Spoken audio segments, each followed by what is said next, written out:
Salve Maria, caríssimos irmãos, caríssimos amigos, é com muita alegria que estamos mais uma vez reunidos para podermos meditar no Evangelho Dominical neste 32º domingo do tempo comum. Eu sou o Padre Jorge Filipe, como todos sabem, tenho sempre a grata alegria de estar convosco para podermos aprofundar aquelas belíssimas liturgias que todos os domingos a Igreja nos oferece, cada domingo do ano.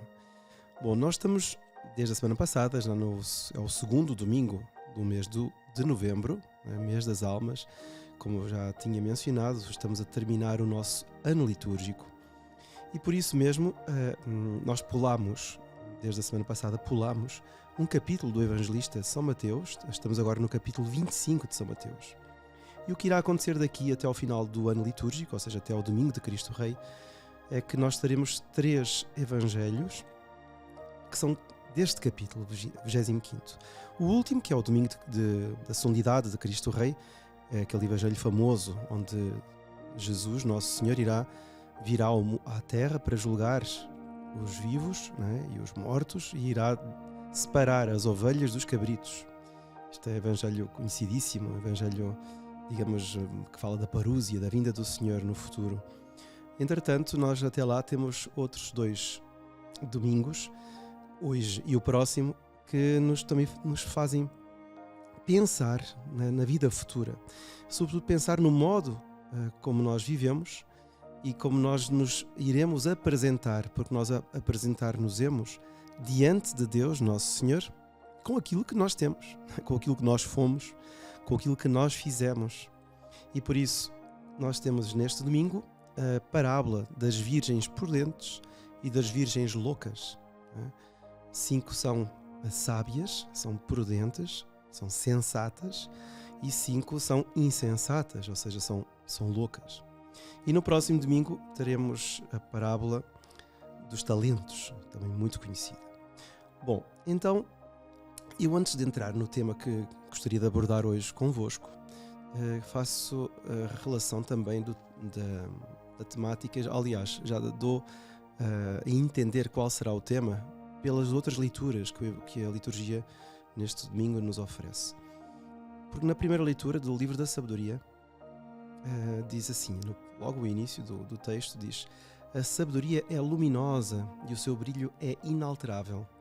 Deixa-se ver facilmente àqueles que a amam e faz-se encontrar aos que a procuram. Então quem procura a sabedoria encontra sempre. Não é como um tesouro escondido que nunca ninguém talvez encontrará, ou que muitos não encontrarão, sei lá, uma ilha perdida, aqueles tesouros que os piratas escondem. Não. A sabedoria, ou seja, aquela sabedoria que Deus colocou diante de todos os homens. E nós, aliás, todos os povos tiveram sábios e sabiam que a sabedoria era aquele bem mais almejável, né? Mais alcançável, no sentido de desejável.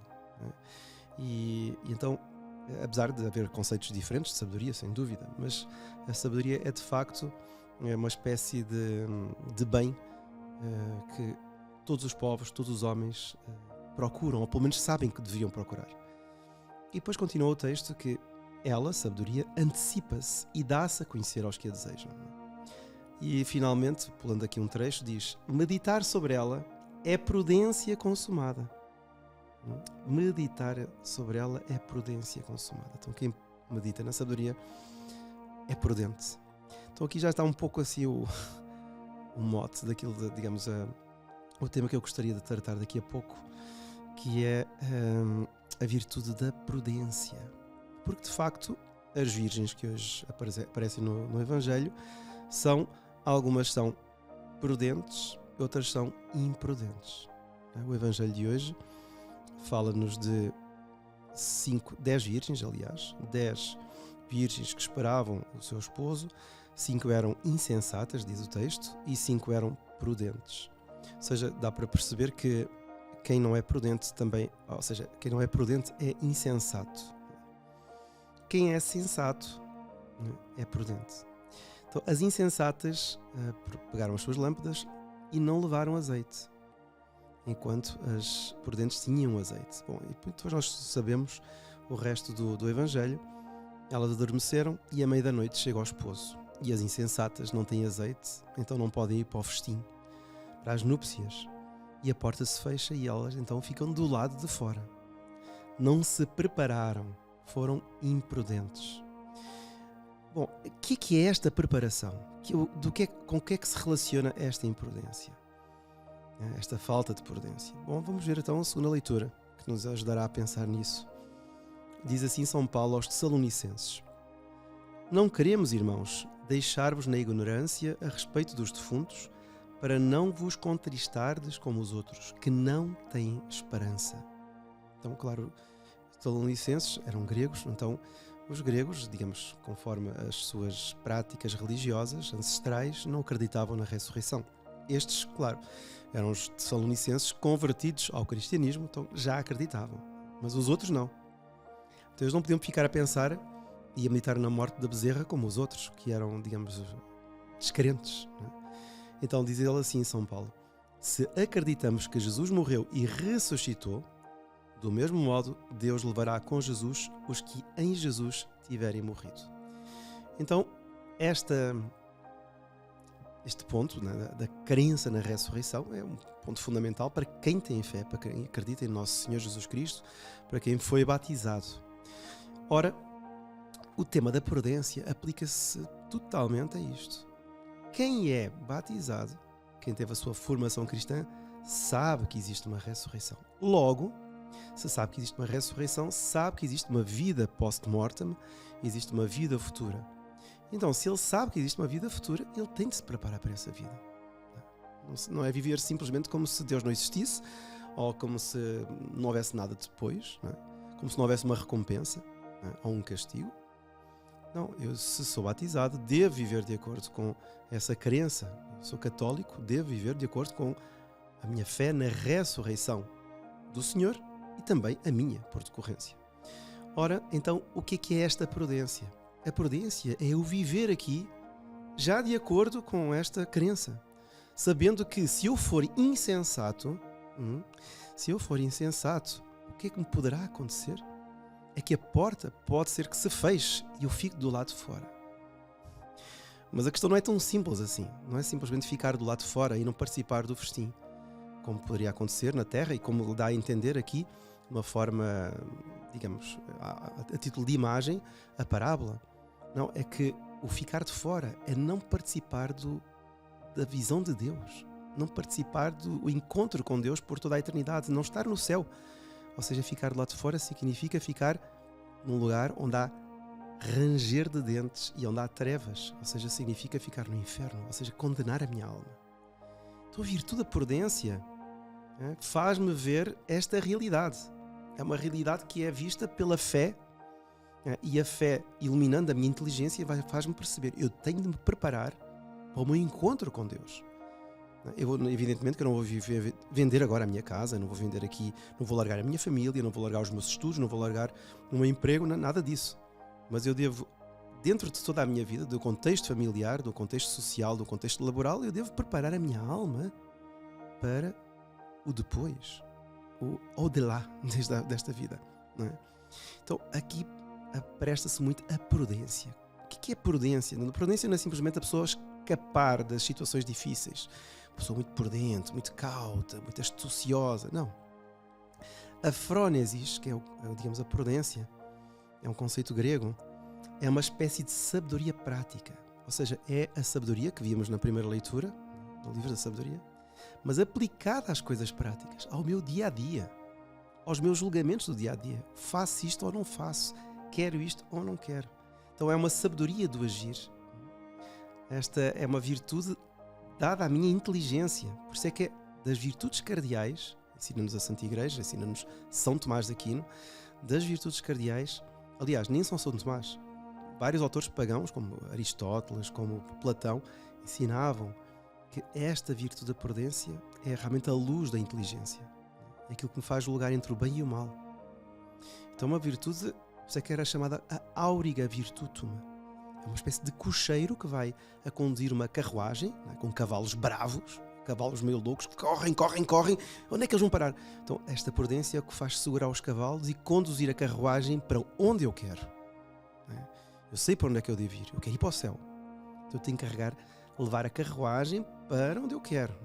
E por isso controlar a minha intemperança, o meu senso às vezes de justiça um pouco alterado, conforme os meus interesses, né?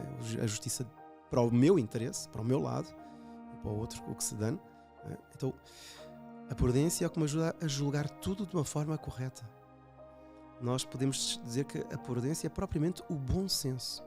Se eu sou católico e acredito de facto que existe uma vida depois da morte, se eu acredito de facto que Deus Nosso Senhor está à minha espera, que Deus Nosso Senhor me criou para Ele e que eu devo, portanto, viver nesta vida, nesta terra, uma vida digna do meu batismo, da minha graça batismal, sob pena de, negando esta graça, negando esta vida da graça em mim, negando os dons do Espírito Santo, negando, digamos, toda a minha correlação com Deus, eu acabo por perder eternamente a minha alma.